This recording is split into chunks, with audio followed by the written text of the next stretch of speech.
Vamos abrir as nossas Bíblias em Mateus, capítulo 17. Evangelho segundo escreveu o evangelista Mateus, no capítulo 17. Vamos ler do versículo de 14 até o versículo 23. A proporção dos irmãos encontrar o texto, eu os convido a se colocarem de pé em reverência à palavra de Deus. Mateus 17.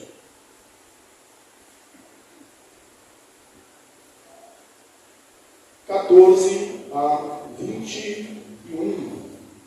Mateus 17, 14 a 21. Diz assim a palavra de Deus. E quando chegaram para junto da multidão, aproximou-se dele um homem, e se ajoelhou e disse: Senhor, compadece-te de meu filho, porque é lunático e sofre muito, pois muitas vezes cai no fogo, e outras muitas na água. Apresentei-o a teus discípulos, mas eles não puderam comer. Jesus exclamou: ó geração incrédula e perversa, até quando estarei convosco? Até quando vos sofrerei? Trazei-me aqui o menino. Jesus repreendeu o demônio, e este saiu do menino. Desde aquela hora ficou o menino curado. Então, os discípulos, aproximando-se de Jesus, perguntaram em particular: por que motivo não podemos expulsá-lo? E ele lhes respondeu: por causa da pequenez da vossa fé. Pois em verdade vos digo, e se tiverdes fé, como um grão de mostarda, direis a este monte: passa daqui para colar, e ele passará. Nada vos será impossível. Mas esta casca não se espere senão por meio de oração e jejum. Hein? Assentados.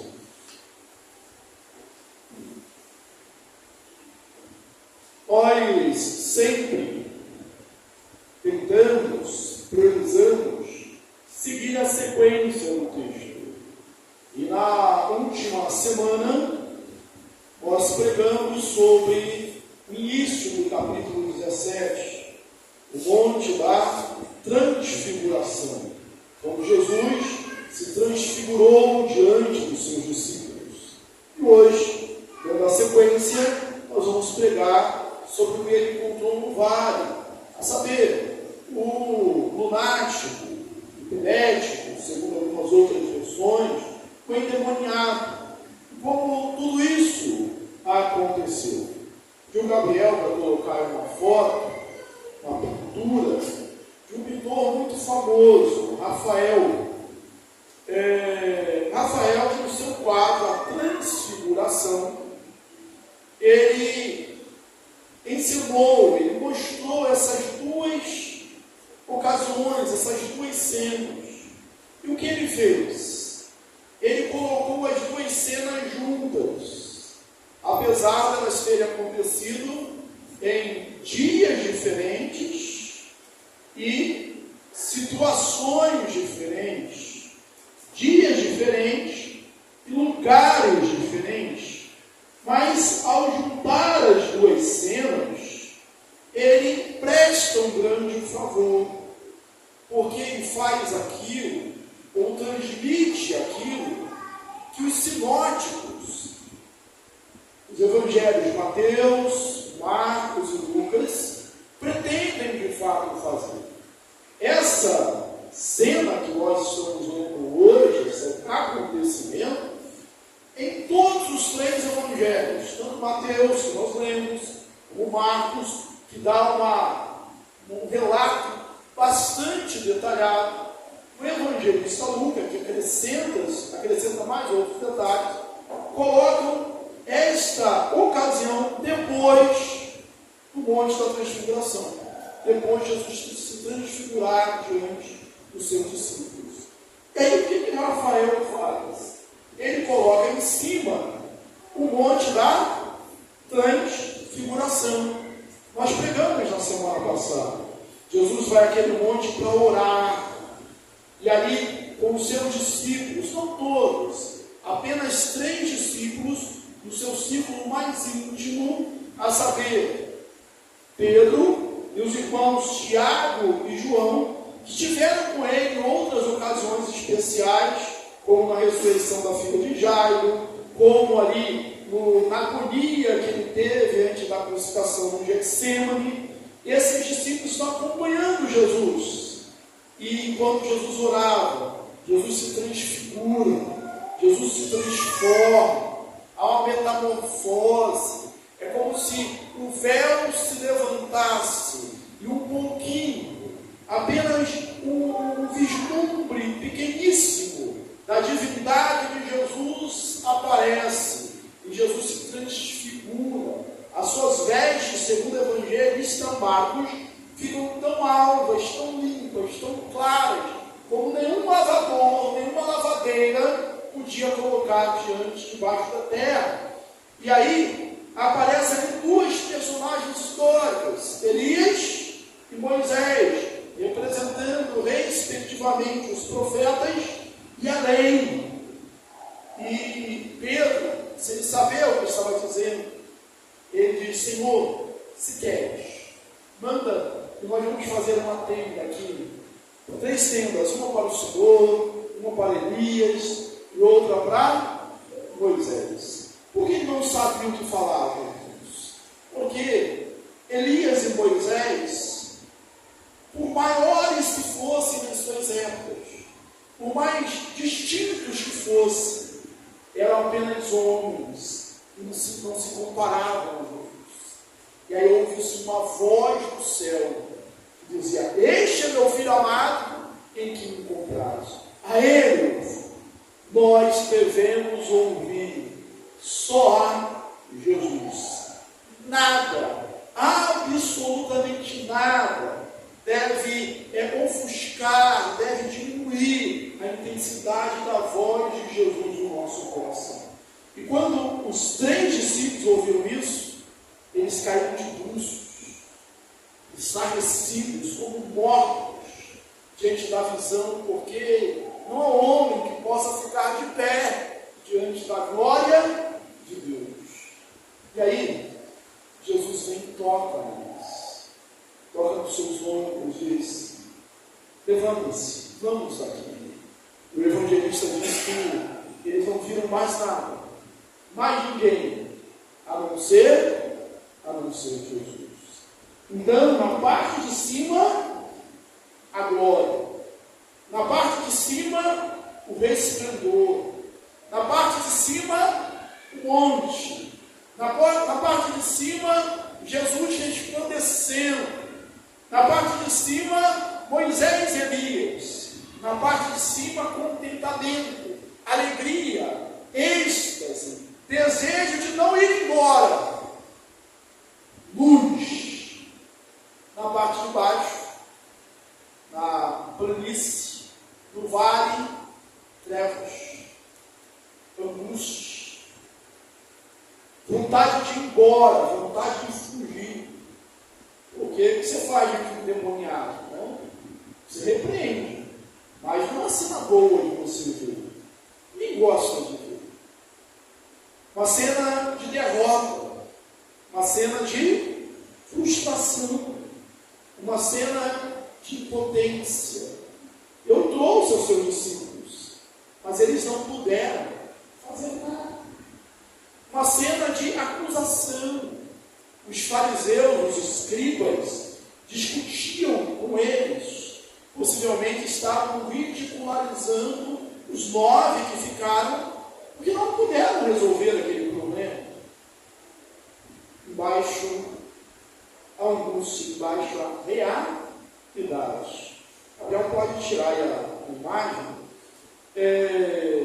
irmãos, nós, crentes, servos de Deus, religião verdadeira, espiritualidade verdadeira, é aquela do monte, é aquela do êxtase, é aquela do joelho no chão, é aquela que nós nos encontramos com Deus, é aquela assim dos nossos retiros espirituais, das nossas reuniões de oração, dos nossos congressos, mas não é só essa, é aquela também que nós descemos e vamos encarar a realidade.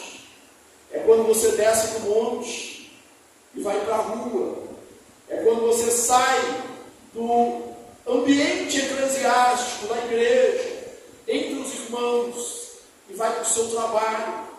É onde você enfrenta a corrupção, é onde você enfrenta a lascívia, é onde você enfrenta os vícios, é onde você se defronta e confronta literalmente com o vazio da existência humana, onde pessoas estão morrendo e pedindo socorro, como um dia nós estivemos.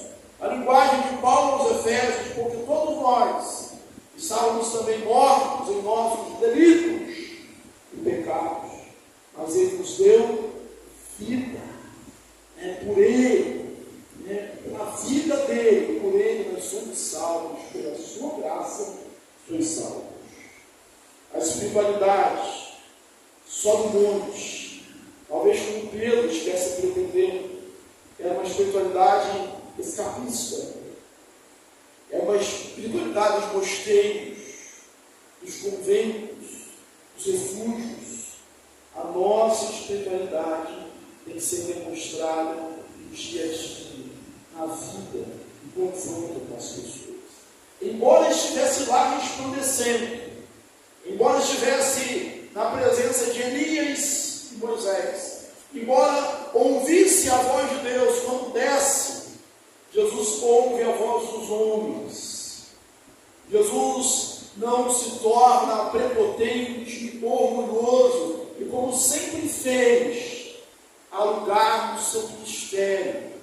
Na verdade, o seu ministério é todo para aqueles que estão em aflição. Ele diz: eu vim buscar as ovelhas perdidas de Israel. Eu não vim, os sãos não precisam de médico, mas hoje, doentes. Vamos, irmãos, analisar esse texto aqui que nós lemos. Mateus Henry, um comentarista urbano, ele divide esse texto em 3 partes. Eu vou me permitir usar também uma divisão desse comentarista no passado. A primeira parte, ele diz assim: uma apresentação melancólica do caso da criança. 2, a repreensão de Cristo, primeiro ao povo, depois ao demônio. 3, as palavras de Cristo aos seus discípulos, como consequência desse episódio. Então, a primeira coisa que é narrada aqui é o caso daquela criança. E o pai narra com detalhes. Depois você leia também o Evangelho de Marcos, que é o mais extenso sobre o assunto, Marcos 9, e o Evangelho de Lucas também, Lucas capítulo 9. Ora, a tradução é epilético, sintomas neurológicos da epilepsia. E ora, a tradução é lunático. Alguns preferem esse termo, até pelo contexto, pela época que está sendo narrado. O fato é que essa criança, o Evangelho de Lucas diz que era um filho único desse homem, e desde a sua mais tenra infância, ele tinha essa enfermidade, que era causada, ou pelo menos agravada, por um demônio. Porque essa enfermidade simplesmente o jogasse no chão, o demônio vai e faz com que ele caia ou na água ou no fogo. Não nos enganamos. O diabo vem para roubar, matar e destruir. Mas Jesus disse: eu vim para que tenham vida e a tenham em abundância. E a situação desse pai, dessa criança, era terrível. Eu falei das diferenças do quadro ali, do pintor Rafael, mas há também uma semelhança. A semelhança é que no monte, o Pai, Deus, declara o seu amor pelo Filho, o seu único Filho, o seu Filho unigênito. E no vale, no lugar do confronto, um pai também declara o seu amor pelo seu filho. Ele diz: tem misericórdia de mim, porque o meu filho está endemoniado. Ele é lunático, ele é epilético. Quando eu li esse texto, eu lembrei de um outro texto, de uma mensagem que nós já pregamos. Se eu não me engano, no capítulo 15 deste Evangelho de Mateus, é a história da mulher Ciro Feliz, que ela vem também apresentar a sua filha para que Jesus a liberte. E aí Jesus responde assim: olha, eu não vim senão aos da casa de Israel. Aí ela falou assim: mas os cachorrinhos também comem da mesa do seu Senhor. E Jesus resolveu o caso. Jesus disse: não vi fé como essa nem em todo Israel. Mulher, seja feita como a sua fé. Mas naquela ocasião, a mulher diz assim para Jesus: Senhor, tem misericórdia de mim. Nesse caso, o homem diz: tem misericórdia do meu filho. Mas eu acho que a intenção é a mesma. Porque todos nós que somos pais, e quanto mais se o filho é único, ou primogênito, a dor do filho é a nossa dor. A angústia do filho é a nossa angústia. O sofrimento dele é o nosso sofrimento. Alguém disse assim: olha, a parte mais sensível do meu corpo são os meus filhos. Ou seja, mexeu com eles, eu sinto. Então a angústia desse homem era grande. E ele tem uma queixa também. Ele apresentou os seus discípulos, os 9, que ficaram lá no vale. E eles não puderam expulsar. Eles não puderam expulsar. Aqui há um detalhe, irmãos. Esse homem certamente procurou Jesus. Não estava procurando os discípulos. Só que ele chegou e Jesus não estava, estavam os discípulos. Às vezes acontece isso também, até no ambiente profissional, nessa aula, na nossa sessão, no nosso trabalho, que alguém vem procurar fulano. Aí, fulano de tal está aí. Não, mas eu posso ajudar? É só com ele. É assim que nós fazemos? É assim que, via de regra, nós procedemos. É a atitude que se espera. Só que os discípulos não puderam. Mas lembre-se, lá no Evangelho de Mateus, no capítulo 10, Jesus já tinha comissionado os seus discípulos para isso. Ele já tinha dado a autoridade para curar enfermos, para expulsar o demônio, e tinha enviado os seus discípulos fazendo isso. E eles voltaram alegres, porque eles tiveram sucesso. Os demônios saíram, os enfermos foram curados. E aqui, isso não acontece. Por quê? O que é que mudou? Alguma coisa diferente? É a grande pergunta que nós fazemos e que os discípulos vão fazer também. O tópico 2, a repreensão de Cristo. Primeiro ao povo e depois aos demônios. Irmãos, quando eles descem do monte, qual é a cena que eles veem? Não está fazendo um retrato. Eles estão descendo do monte e eles veem primeiro uma multidão.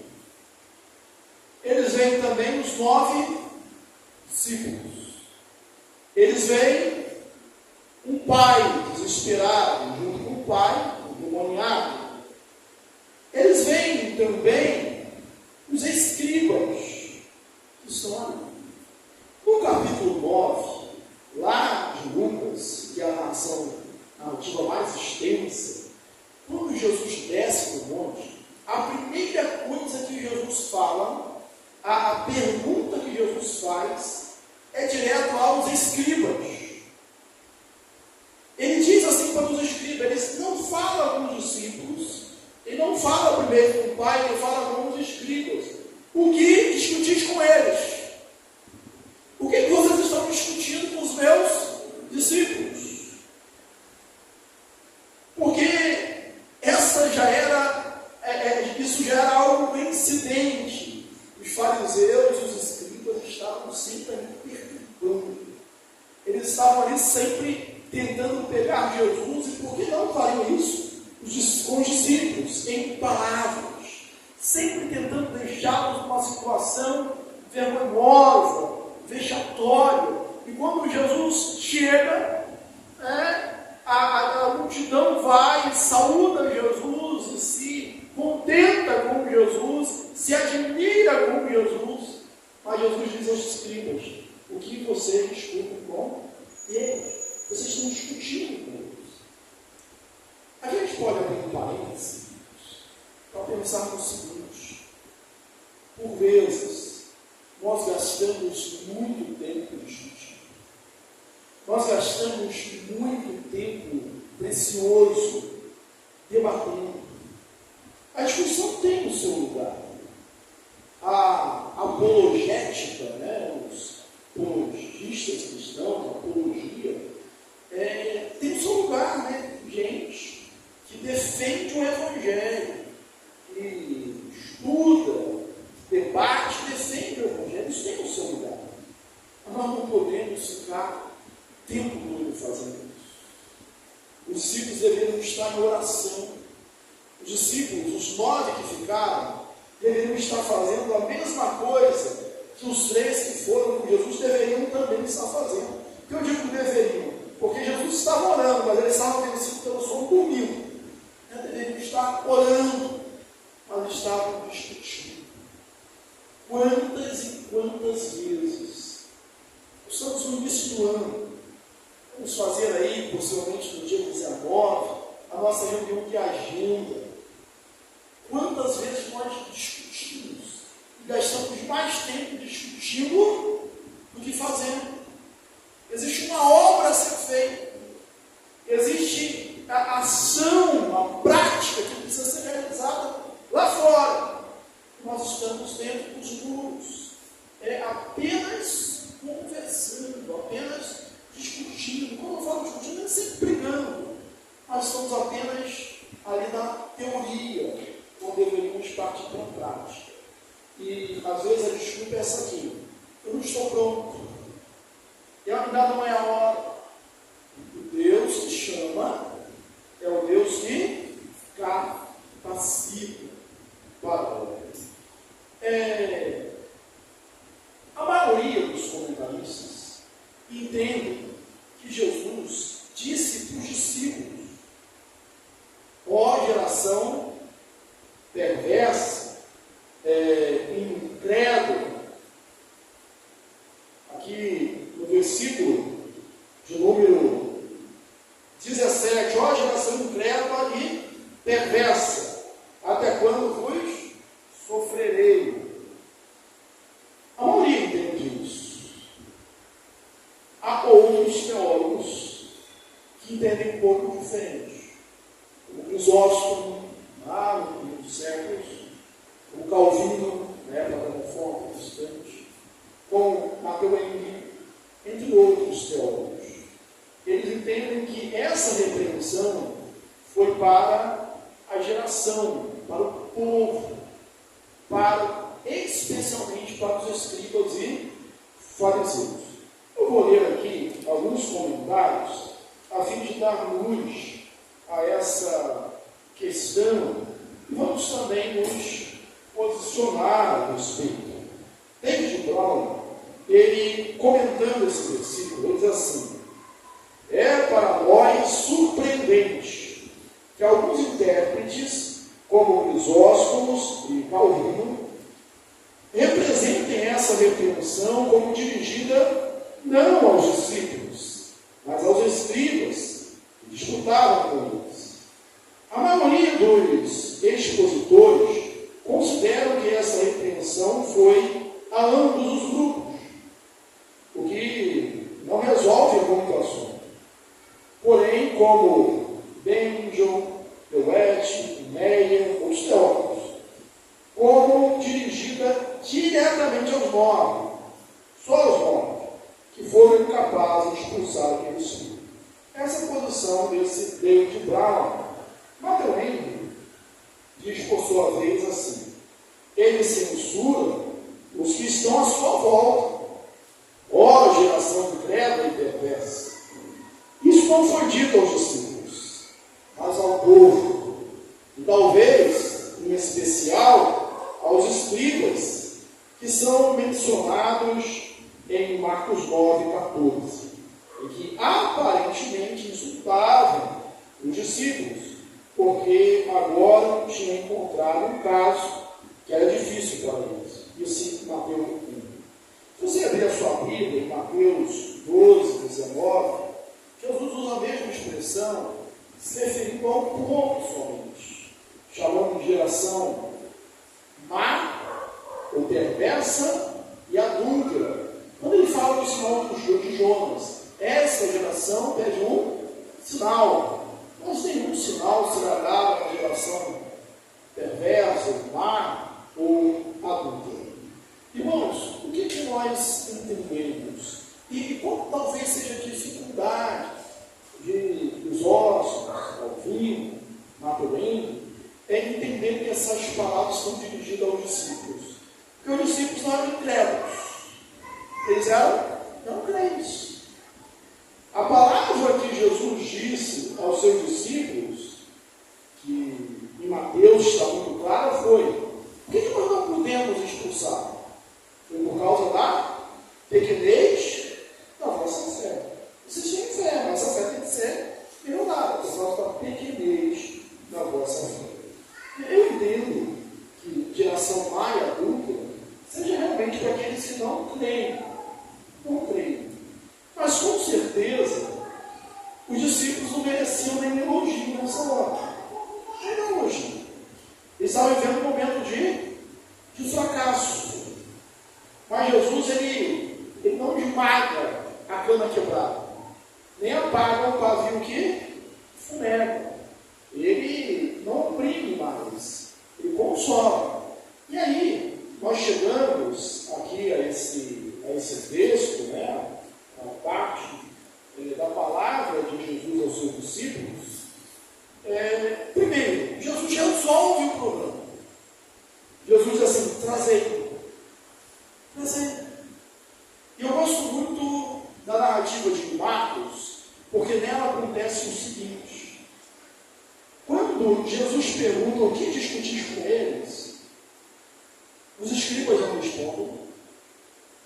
Os discípulos, os 9 que ficaram, não respondem. Eu acredito que os escribas não responderam porque ficaram aterrorizados. Como dizendo: ó, ele chegou. A gente estava bem aqui, porque ele não estava. Agora ele chegou. Os discípulos também não respondem, porque ficaram aliviados. Ufa, ainda bem que ele chegou. E ele diz-nos: trazei-lo. E o único que se manifesta, que vem contar a história, que diz o que está acontecendo, é o pai do menino, que nós já narramos aqui. Ele vem contar a história do justo. Trazei-lo. E conversa. O que está acontecendo? Quanto tempo? Desde criança. E aí Jesus espere. Não há poder do mal, não há poder das trevas, não há o que fique de pé diante de Jesus. Ele veio, conforme o texto de Colossenses, para despojar os principados e potestades. Às vezes nós falhamos, nós erramos. Existem gente, existem pessoas decepcionadas com a igreja, com a instituição, mas nunca fique decepcionado com Jesus, porque Jesus não falha. E pode ser que você se questione, mas ele não está aqui. Mas quem disse que ele não está? A promessa dele foi: eis que estou convosco todos os dias, até a consumação dos séculos. Estou com você todos os dias, até a consumação dos séculos. Aí os discípulos, em particular, como diz aqui o Evangelho de Mateus, aí os discípulos, quando entraram na casa, é o cumprimento do Evangelho de Marcos, em particular, eles perguntam a Jesus: por que nós não podemos expulsar? Irmãos, há perguntas que é preciso, é necessário que elas sejam feitas em particular. Se a gente pode dar um elogio na pergunta dos discípulos, dos 9 aqui, foi essa. Eles perguntaram em particular. Esperaram o momento certo de perguntar. Para não ter mais confusão, para não ter mais disputa, para não ter mais discórdia. Olha, eles perguntaram em particular. É uma lição que nós precisamos ter para a gente. Quando a gente falha, quando a gente fracassa, quando há frustração, não só em relação a problemas espirituais, mas em relação a qualquer empreendimento que nós coloquemos as mãos. A gente deve perguntar em segredo, na oração, para Deus: por que não deu certo? Por que não funcionou? Por que dessa vez não deu certo? Essa é uma lição que nós precisamos aprender. E Jesus disse, aqui em Mateus, ele fala: por causa da pequenez da vossa fé. Por causa da pequenez da vossa fé. O Evangelho de Marcos, que eu disse desde o início, com mais detalhes, ele traz umas coisas. O homem, o pai, diz para Jesus assim: se podes. Aí Jesus responde para ele: se pode, tudo é possível ao que crer.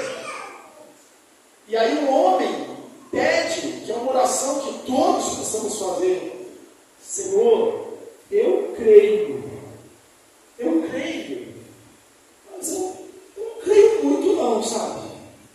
Eu creio, mas ainda estou meio vacilante. E aí ele diz: ajuda na minha falta de fé. E Jesus sempre atende a nossa oração. Ele sempre nos ajuda. Ele sempre nos capacita. E aí Jesus disse assim: se tiver fé, você tem pouco, não é isso? Mas se você tiver como o tamanho de um grão de mostarda, a menor das sementes, você vai mandar esse monte: lança-te ao mar, ou muda-te deste lugar para o outro. Ele fala: nada me será impossível. Nada será impossível. Bem, muitas vezes Jesus usou uma linguagem figurada, uma linguagem hiperbólica. Não há na história bíblica ninguém, nem mesmo Jesus, que tenha mandado a montanha sair de um lugar e ela tenha ido para outro. E nem depois, na história, pelo menos verídica, que tenha acontecido isso. Mas nós cremos, Deus é poderoso para fazer. A questão é: por que ele faria? Será que é essa realmente a nossa necessidade? Nós temos necessidade que um monte saia de um lugar para o outro? Raramente isso acontece. O que ele está querendo enfatizar é que para aquele que crê, não há nada impossível. Em outras ocasiões, quando ele não pôde realizar os milagres ali na cidade, ele disse que foi por causa da falta de fé da cidade, das pessoas. Então a fé é importante. Há um texto lá em Zacarias, que eu acho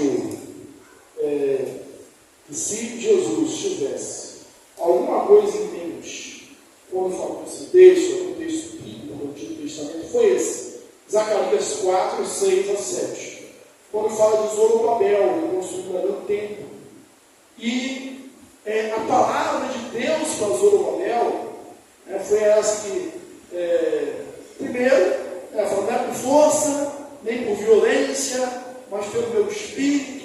diz o Senhor. E depois assim, quem és tu, ó monte, diante de Zorobabel? Você vai ser como um vale, como uma planície. A linguagem não tinha monte para Zorobabel transpor. Zorobabel tinha um grande desafio, que é a estação do tempo. E aí Deus estava falando para ele: olha, todo esse seu problema, toda essa sua luta, toda essa sua batalha, que para você é um monte, com a graça de Deus vai ser como uma planície. Nada vai ficar diante de você. E às vezes nós mesmos usamos esse tipo de linguagem. Não é verdade? Eu tenho um monte de problemas. Eu tenho uma montanha de problemas. Nada será impossível. E o texto é concluído, você vai ver que está aí entre conjeitos ou entre parênteses, assim: mas essa casca só pode sair com jejum e oração. Quando o texto está assim, entre conjeitos ou parênteses, é porque ele não se encontra nos melhores manuscritos. Mas aqui a gente não precisa ter nenhuma dúvida de que isso é verdade. Por quê? Porque ele possivelmente foi trazido lá de Marcos. E em Marcos, os manuscritos os apresentam exatamente assim: olha, é só com jejum e oração. Irmãos, William Hendricks, quando ele comenta o texto, ele diz assim: não há nada diferente desse demônio, a não ser o fato de que ele possuía esse menino há muito tempo. E não deixaria fácil aquilo que ele se apossou. Mas porém, veja-se, o próprio Hendricks diz que a falha deles foi não persistir em oração, não continuar até que a obra de Deus fosse feita. Irmãos, aos discípulos e a nós, não foi dado assim: olha, até aqui você vai. Esse aqui é muito poderoso. Embora haja gradação entre eles, e a gente precisa ser especialista nisso, Jesus nos deu autoridade. Nós nunca vamos em modo próprio. Nós vamos em nome de Jesus. E outra coisa, sempre é necessário oração e jejum. Não só para não cair, não só para expulsar demônios, mas também para não cair em tentação. Não houve na história nenhum grande avivalista, nenhum grande homem de Deus. Eu fico usar essa frase porque há um paradoxo, ou você é grande, ou você é um homem de Deus. O homem de Deus tem que ser humilde. Na verdade, é possível que um dos problemas dos discípulos aqui tenha sido a falta de humildade. É comigo mesmo, já fiz a opção de viver, estou prático nesse negócio. Mas sempre dependemos do poder de Deus, como nós vibramos. Deus age.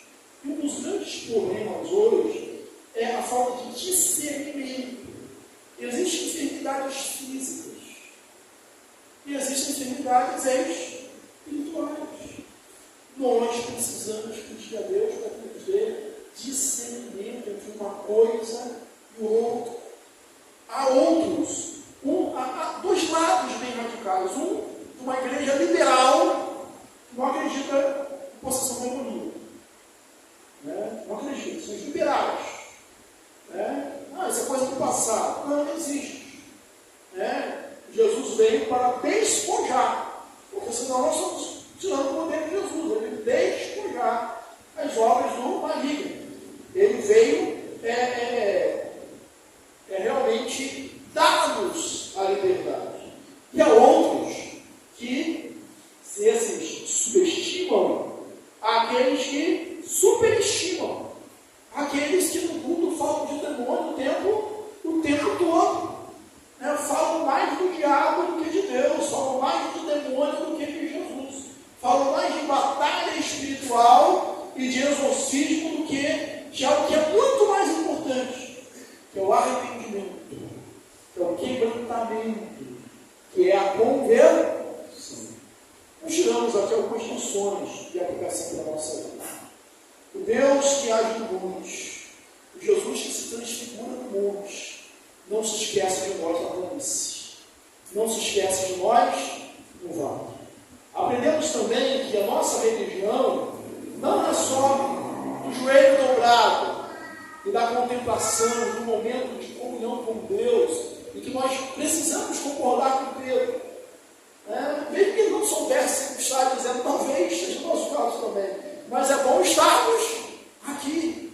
E quem discorda disso? Bom é estarmos desfrutando da presença de Deus.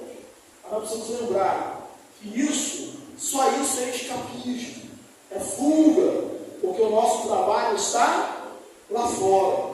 Tem gente que se ilude, né? Nós vamos fazer aqui uma programação melhor, nós vamos melhorar o nosso culto. Tudo isso é bom, a gente está esperando aí o ar-condicionado, esperando que o óleo esteja aqui. Tudo isso é bom, mas isso não é a nossa batalha. Ela não é aqui dentro, ela é lá fora, com o seu testemunho, com a sua pregação. O que vai trazer gente para a igreja não é cartaz, não é outdoor, não é propaganda no rádio, vai ser a sua vida, vai ser o seu testemunho, vai ser a sua pregação. Nós aprendemos que Jesus nunca nos deixa na mão. O homem pode falhar, mas Jesus nunca falha. Aquilo que os discípulos só podem fazer com oração em jejum, Jesus pode fazer na hora, imediatamente. E Ele está conosco. Estou convosco todos os dias até a consumação dos séculos. E um conselho: a gente não pode abrir mão de orar e jejuar. Nós estamos no início do ano. Eu gosto de pregar essas positivamente, sequencialmente, e de vez em quando nós temos algumas surpresas, mas sempre acho muito bem, né? Porque nós estamos no início do ano. Então você fazer esse propósito, esse voto que nós pegamos aí no culto da virada, de ser um homem, uma mulher de mais oração, de resgatar a prática do jejum. Jejum não é barreira com Deus, não é isso. Mas é você dizer, olha, eu quero sentir tanto, quero viver tanto a presença de Deus, que eu abro mão de uma coisa importante para mim. Que tal você atender esse conselho, esse imperativo? Falar, eu vou ser um homem ou uma mulher de Deus, de mais oração e de mais jejum.